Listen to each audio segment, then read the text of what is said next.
Qu'est-ce qui se passe avec Donnarumma au Paris Saint-Germain, hein?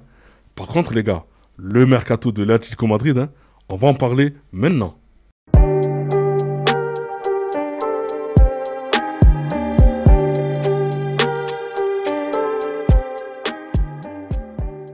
Salut les dribbleurs, j'espère que vous allez bien. C'est parti pour une nouvelle vidéo Info News et Mercato, hein.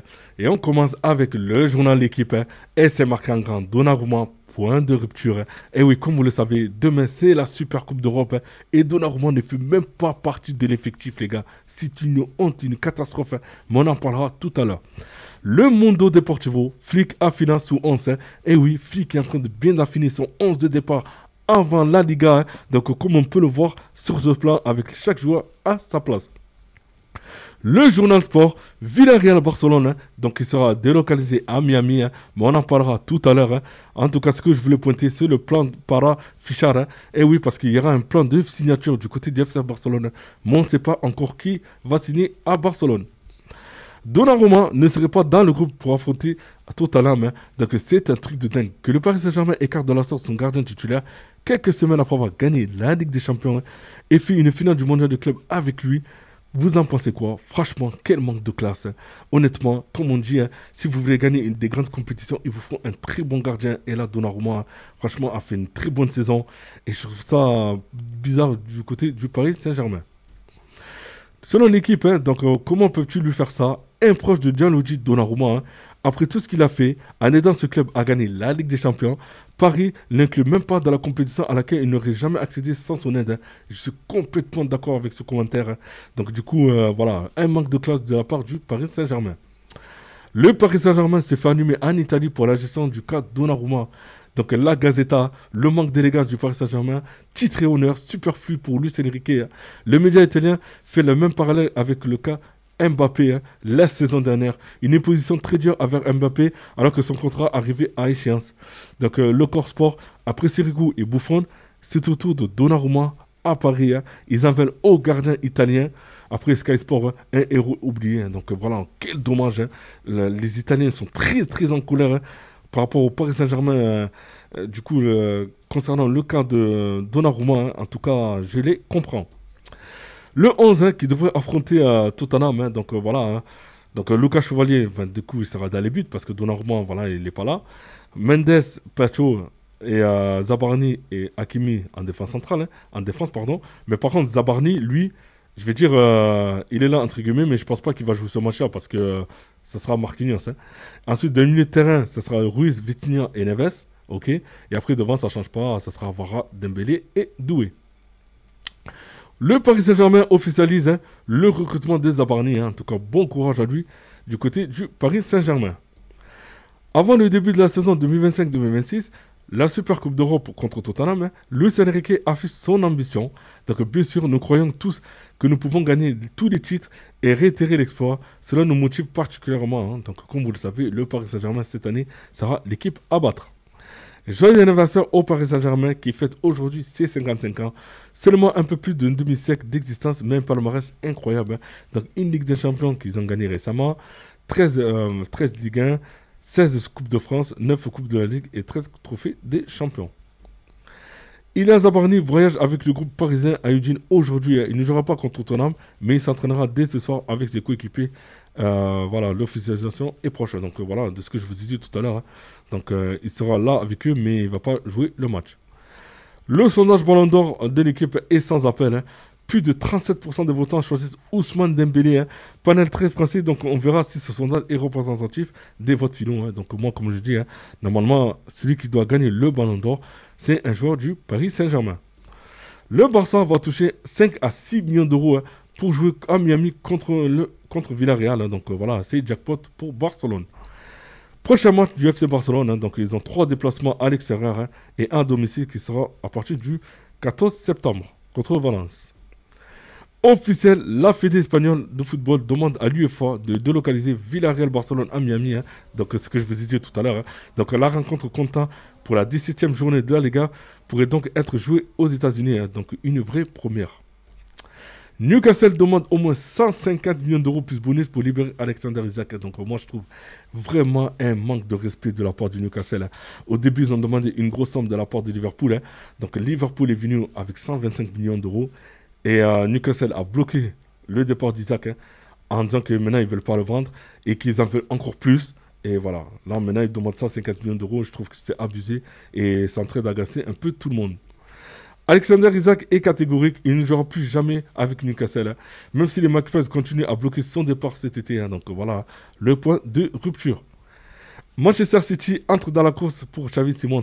L'ancien parisien arriverait pour remplacer Savigno sur le départ. Et comme vous le savez, Savigno est sur le départ. Mais par contre, Manchester City, je voulais dire, pardon, il y a Xavi Simons, mais aussi Rodrigo qui sont susceptibles de venir à City. Donc on verra d'ici quelques jours ce qui va se passer. Manchester United compte poser 130 millions d'euros pour Carlos Baleba. Donc voilà, Manchester en ce moment qui est en train de faire un mercato XXL. Donc à voir ce qui va se passer cette saison. Officiel, Manchester United dévoile son troisième maillot. Donc je le trouve vraiment magnifique. Donc vous me dites en commentaire ce que vous en pensez. La stat est à la fois folle et inquiétante. Pardon. C'est la première fois que Neymar arrive à enchaîner 6 fois 90 minutes depuis 3 ans. Donc ce que le Brésilien vient de faire, réaliser avec Santos, on le veut en forme au mondial. Donc du coup, franchement, c'est vrai, c'est un truc de malade d'avoir enchaîné 6 matchs 90 minutes. J'espère pour lui qu'il va y aller toujours dans cette continuité. Et voilà, qu'on espère le voir à la Coupe du Monde.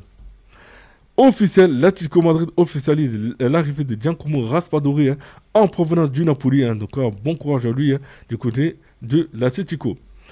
Officiel, Giacomo Raspadori quitte Naples et s'engage avec l'Atlético Madrid. Le mercato des Colchoneras c'est très fort. Donc du coup, franchement, l'Atlético, les gars, ils sont en train de faire un mercato de malade.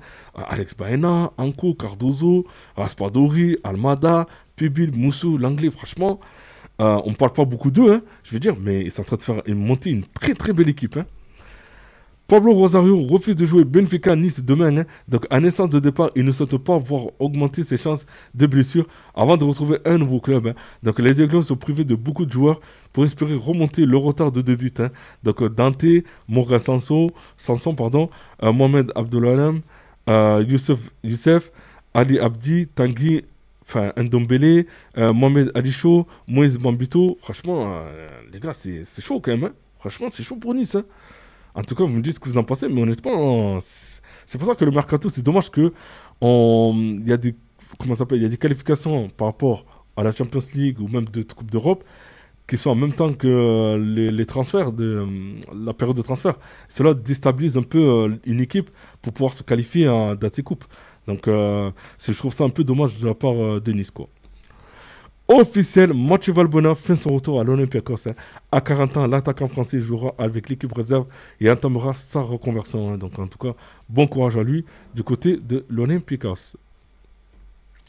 Samu Aguewa démarre fort de la saison. Donc, doublé contre le Victoria SC.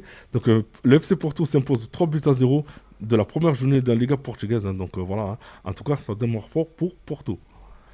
Joyeux anniversaire au rock néerlandais Matthijs de Ligt.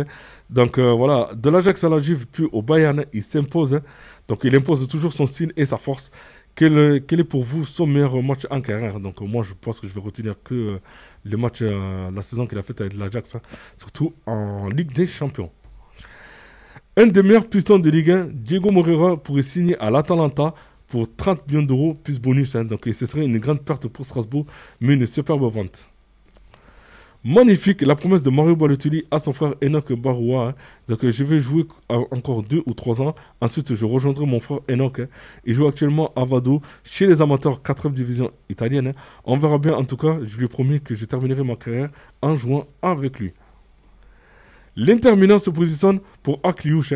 Donc un autre gros club européen est sur le dossier. L'AS Monaco demanderait 70 millions d'euros jusqu'à là pour son meneur de jeu.